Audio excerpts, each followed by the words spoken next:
poetry is meant to be read out loud, and it is a way to really bring people together and have them discuss ideas, which is why an event like today's event is, great. You can tell that they're just like, oh, this takes it a step beyond just the experience of reading by myself, which is like, oh, there are other people who are engaging in these ideas too.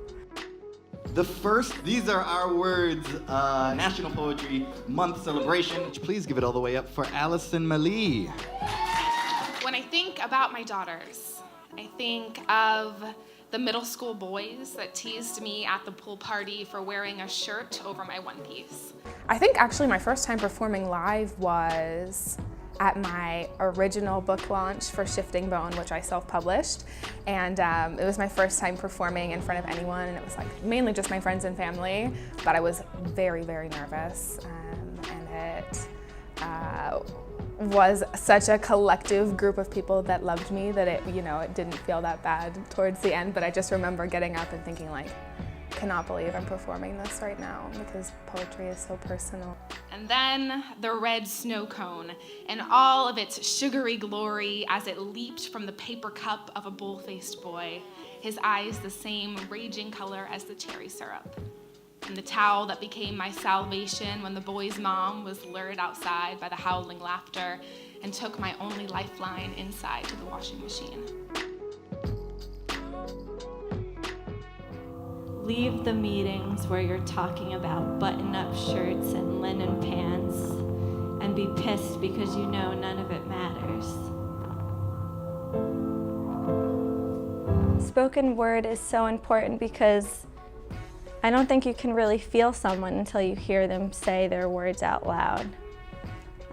Like I said, it's one thing to read something on a page, but when you hear it coming from someone and their diction and their energy around it, and it just might make you feel different things than you would feel from just reading it on a page. It's rare that you get to speak to the poet when you're reading their poetry, and I feel fortunate to do that. So I was wondering sort of what soft means to you throughout this poem, but also throughout the book. Mm-hmm. After a while, I was just thinking, like, we're out in the world in this skin that's just so permeable, and you can be shot, you can be stabbed, like all this stuff could happen. And I started thinking, I'm a soft target, and you're a soft target, and so are you, and you. And as we walk around move around this planet in our vulnerable bodies, we're just, we have no armor. Well, one thing about poems is they're meant to be read aloud, and so important to me in poems is the music, the rhythm, the way a poem sings, and you can really bring that out, obviously, when you're reading it in a room of people. So it's always a good thing to do, maybe more with poetry than with fiction, although fiction readings can also be, of course, fantastic. My soul is resilient to do all the work with no upside, but the healing of generations to come. I would say that everyone can be a poet. It's not it's not something that's only reserved for the few. It's like being an artist. I think in all of us there is a poet, in all of us there is an artist.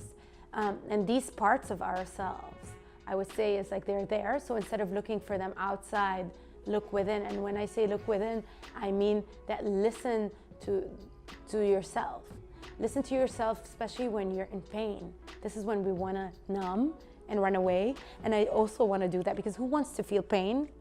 It's terrible, but it's in pain where there is the whisper of the poet.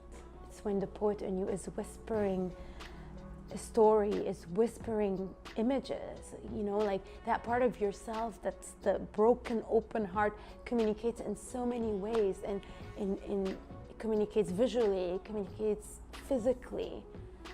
So yeah, go where you're scared to go, and that's where the poetry is.